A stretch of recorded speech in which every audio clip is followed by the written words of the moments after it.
All right, so get ready, because today we are taking a deep dive into one of those cases Yeah. that just grabs you and doesn't let go. The Hillside Strangler, Yeah. a name that Terrorized Los Angeles. terrorized Los Angeles back in the late 70s. Absolutely. We've got a ton of material here, news articles, psychological profiles, but we're looking for those insights, the things that make you stop and say, Right. wow, I never thought of it that way. You know what's always captivated me about this case? What's that? It's how it just preyed on a city's deepest fears. Well, Picture this. 1977, the City of Angels, and suddenly young women are turning up dead oh, wow. on the hillsides, all seemingly strangled. Yeah. Panic grips Los Angeles. The media dubs the unknown assailant the Hillside Strangler, Right. and everyone assumes it's a lone wolf. Yeah, totally. Right. You always picture a serial killer as this Isolated, very figure. lurking in the shadows. Yeah. Exactly. Yeah. But the Hillside Strangler case throws us a curveball. Yep. It's not one, but two perpetrators, Two. cousins, Angelo Buono and Kenneth Bianchi, Oh, wow. and their partnership, their dynamic. Yeah. That's where this case takes a really fascinating turn. Okay, so two killers, cousins. Cousins? That already adds a layer of complexity. For sure. Let's start with Angelo. Okay. What kind of person are we dealing with here? Angelo was the older of the two. Okay. He ran an auto upholstery shop. So like a, Average guy on the surface. yeah, your average guy, blue collar. But beneath that facade, Yeah. there were a lot of red flags. Oh. Controlling, prone to fits of rage, Right. and harboring a deep-seated resentment towards women. So not your average guy at all then. No, not at all. And what about Kenneth? Right? Our notes mention he wanted to be a police officer. I know, right? Talk about irony. It's unbelievable. Yeah. He moved to L.A. from New York looking for a fresh start. Okay. But like Angelo, he carried a troubled past. What's interesting is that Kenneth really seemed to crave direction, someone to kind of guide him, Yeah. which made him very susceptible to Angelo's influence. I'm seeing a pattern here. Yeah. You've got Angelo, the older, more dominant figure, Right. and then Kenneth, the younger cousin, Yeah. looking for approval, almost like, Validation. yeah, validation, a twisted mentorship. Exactly. Yeah. And this dynamic, this Yeah. dual offender dynamic, as some criminologists call it, Okay. it's more common than you might think. Really? But let's get to their MO. Okay.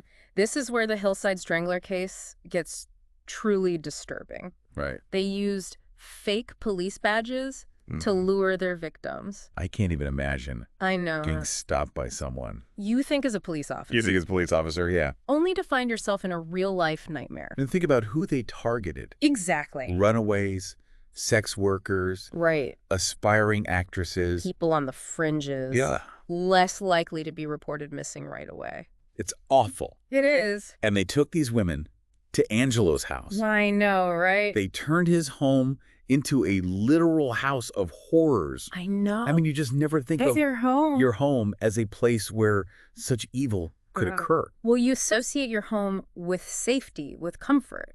Right, of course. But for Angelo, it became a hunting ground. Oh my gosh. A place where he could exert complete control over his victims. That's a chilling thought.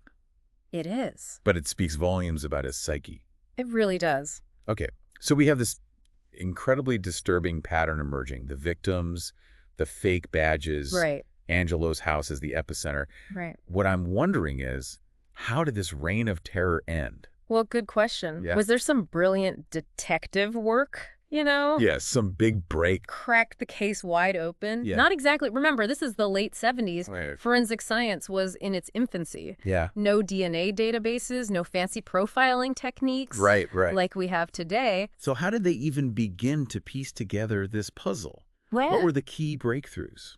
you know, it was good old-fashioned police work. Okay. Meticulous observation connecting seemingly random dots. Okay. For example, a witness near Lauren Wagner's abduction reported seeing a suspicious car.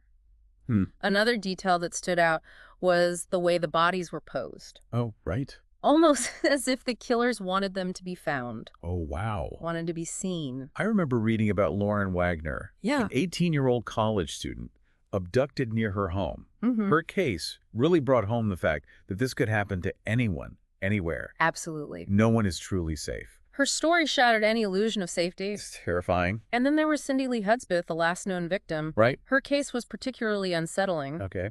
because it revealed how the killer's methods were evolving, becoming more calculated. Wait, what do you mean evolving? Well, they staged Cindy Lee's death to look like an accident.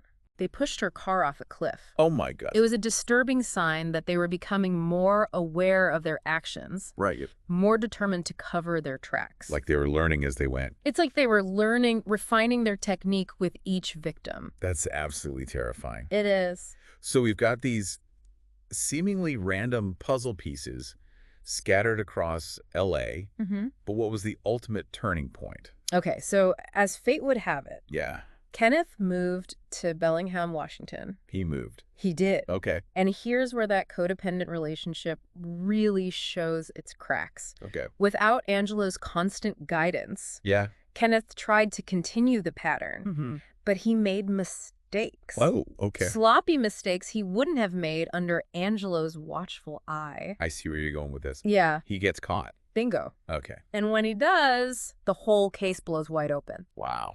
Law enforcement realizes that the Hillside Strangler hasn't vanished. Right. He's just found a new hunting ground. And I'm guessing that new hunting ground didn't stay hidden for long. Not at all. Yeah. In fact, it was Kenneth himself, eager to save his own skin, Oh, wow. who spilled the beans about his twisted partnership with Angelo. What a betrayal. I know, right? So Kenneth's capture brings the whole operation crashing down. Yes, Leads them right back to Angelo in L.A. it does. What a turn of events. Unbelievable. But this is just the beginning, right? Oh, yeah. I mean, we haven't even touched on the trial yet, I know. which I've heard was a media circus of epic proportions. Oh, you have no idea. Really? This trial was the talk of the nation. Wow. Lasted over 2 years, cost a fortune. Gosh. The prosecution had a mountain of evidence, Okay. compelling witness testimonies, Yeah. and even forensic evidence linking Angelo directly to the crimes. But if I recall, Kenneth tried to pull a fast one during the trial, Ooh, yeah. claiming he had multiple personalities Right. to avoid responsibility. responsibility. Did that actually work? Well, Really? it's a classic example of what psychologists call malingering. Okay. Basically faking a mental illness to get out of trouble. Wow. And you know what? It almost worked.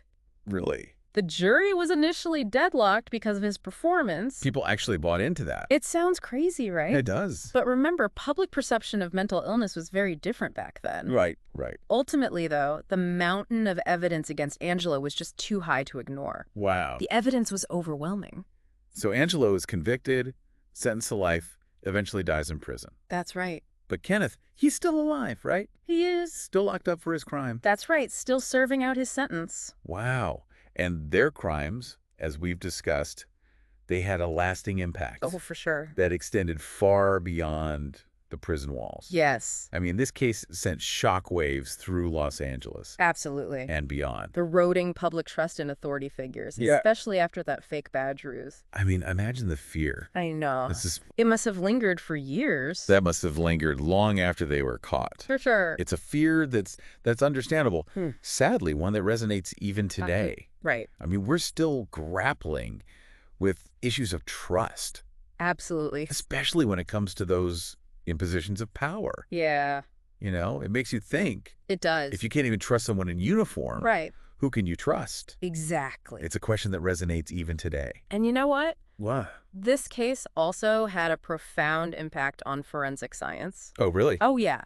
It forced law enforcement to take a hard look at their methods, Okay. improve communication, evidence collection, you know. So in a way, some good did come out of this horrible tragedy. In a way, yes. Yeah. The Hillside Strangler case, as horrific as it was, Yeah. pushed forensic science forward, paving the way for the sophisticated techniques we use today. Wow.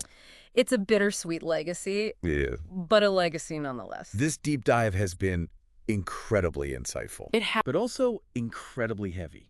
a lot to unpack. I think we need to take a break here, come back for part 2, Okay, where we can unpack the psychology of this case even further. sounds good. But before we do, I want to encourage you to check out the show notes. Yes. We've got links to articles, photos, even some documentaries about the Hillside Strangler. Yeah. If you're brave enough to go deeper, If you dare. we'll see you back here soon for part 2. See you then.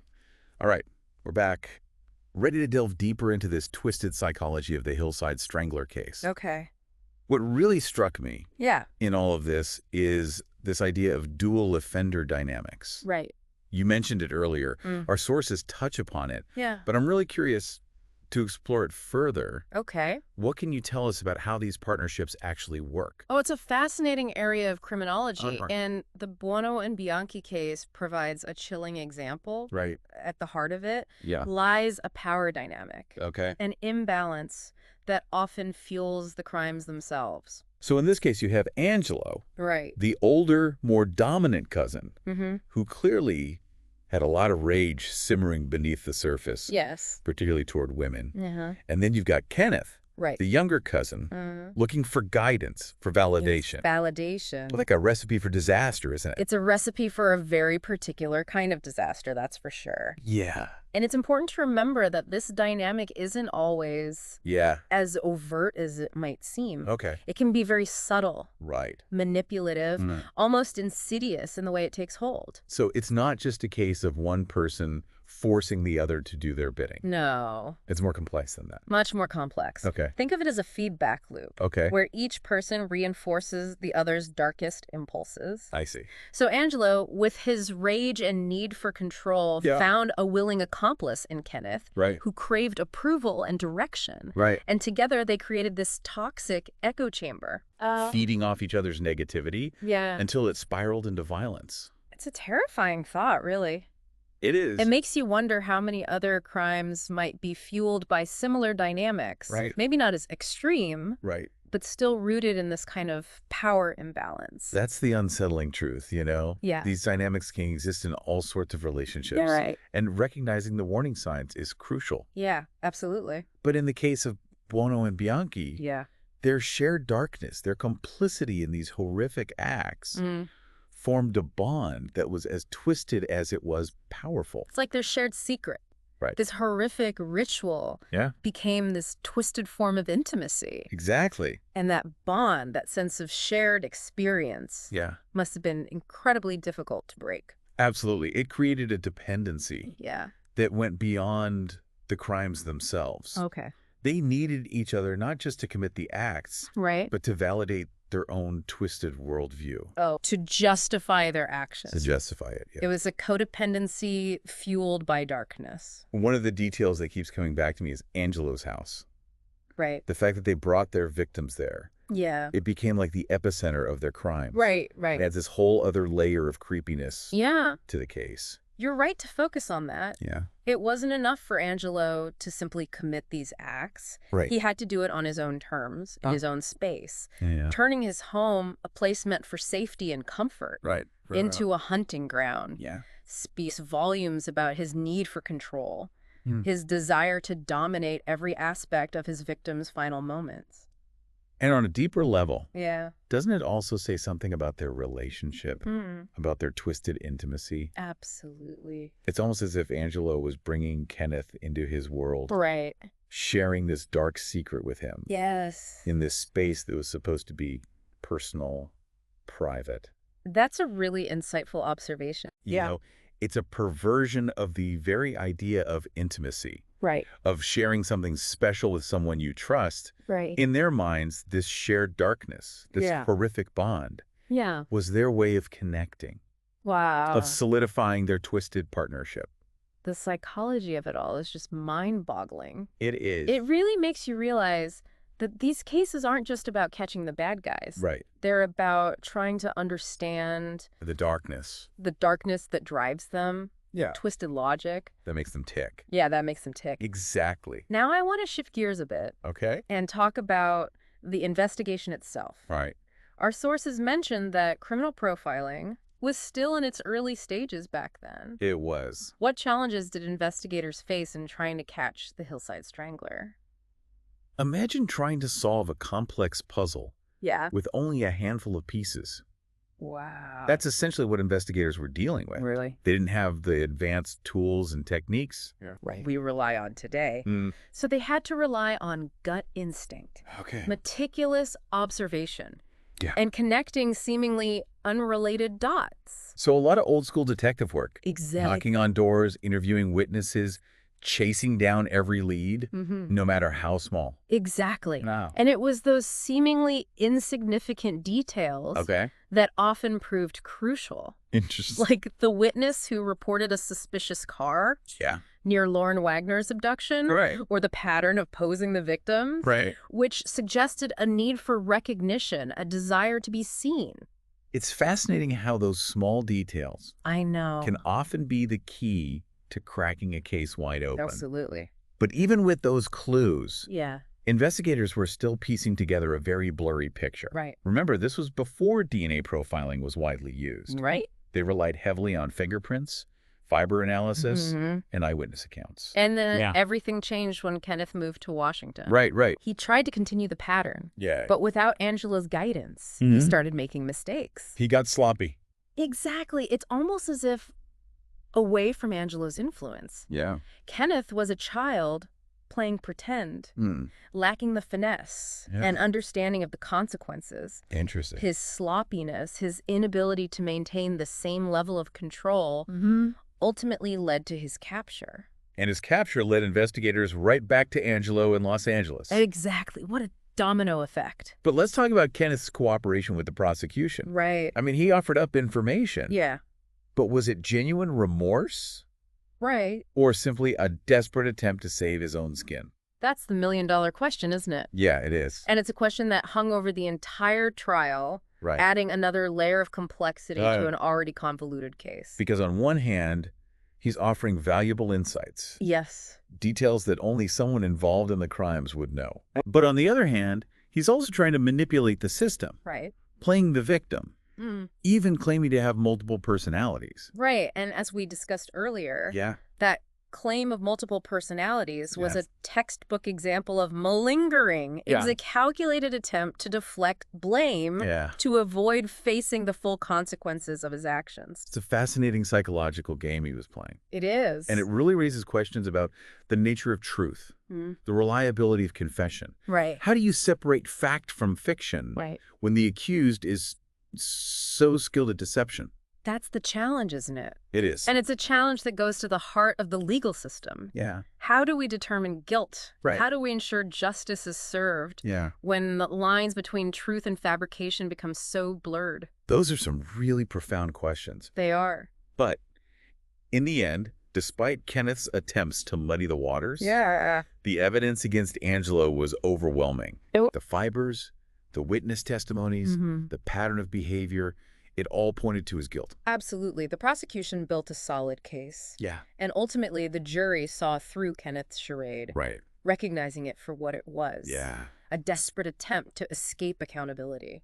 So Angelo's convicted, sentenced to life, dies in prison years later. That's right. But Kenneth, as we mentioned, is still alive, still serving out his sentence. Correct. And their crimes, as we've discussed, had a lasting impact that extended far beyond the prison walls. Oh, for sure.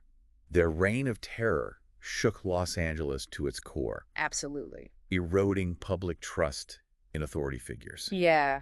Particularly after the revelation of their fake badge ruse. It's unbelievable. Imagine the fear, I know. the suspicion that must have lingered long after they were caught. It must have. Absolutely. It's a fear that's understandable, and sadly, one that resonates even today. Right. We're still grappling with issues of trust, Absolutely. especially when it comes to those in positions of power. Yeah. You're right. The Hillside Strangler case exposed vulnerabilities, Yeah. not just in law enforcement procedures, but in the very fabric of society. Wow. It forced us to confront uncomfortable truths Yeah. about the nature of evil, Right. about the potential for darkness to lurk, even in the most unexpected places. And it also forced law enforcement to evolve, Absolutely. to adapt their methods, Right. to recognize the need for more sophisticated techniques and better interagency communication. Absolutely. Yep. This case was a catalyst for change, a turning point in forensic science. Out of this horrific tragedy came a renewed focus on evidence collection, on criminal profiling, on the development of tools and strategies that would ultimately revolutionize the way we investigate crimes. For sure. It's almost a silver lining, Yeah. albeit a tragic one. Right. Out of darkness came progress. A push for innovation Yeah. that continues to shape the field of forensic science to this day. It's a reminder that even in the face of unimaginable cruelty, There is potential for growth, for learning, for a commitment to seeking justice and preventing future tragedies. I want to shift our focus to the victims. Okay. It's so easy to get caught up in the details of the investigation, the psychology of the killers, that we sometimes forget about the real human cost of these crimes. You're absolutely right. Yeah. It's crucial to remember that behind the headlines, the evidence, the legal battles, there were 10 women whose lives were tragically cut short. 10 individuals with their own stories, their own dreams, their own loved ones, left behind to grieve their loss. In the next part of our deep dive, I think it's important to honor those victims. Absolutely. To recognize the individual tragedies within this larger narrative. We'll delve into their stories, explore the broader societal context of these crimes, and reflect on the lasting impact they've had. Not just on their families, but on society as a whole. Right. You know, we've spent a lot of time unpacking the details of this case. We have. The psychology of the killers, the investigation, the trial. But now, I think it's time we shift our focus to those who often get lost. In the shadows of these kinds of stories. The victims. You're absolutely right. It's so easy to get caught up in the sensationalism, the forensic details, the legal maneuvering, but we must never forget that at the heart of this case, and every case like it, are real people whose lives were tragically cut short. 10 women. 10 women. Each with their own story, their own dreams. Their own loved ones left to grapple with the unimaginable. We touched on a couple of their stories earlier. We did. Lauren Wagner, the college student abducted near her home. And Cindy Lee Hudspeth, whose case revealed that disturbing evolution in the killer's methods. But I'd love to delve a little deeper into their lives. Paint a more complete picture of who they were. What can you tell us?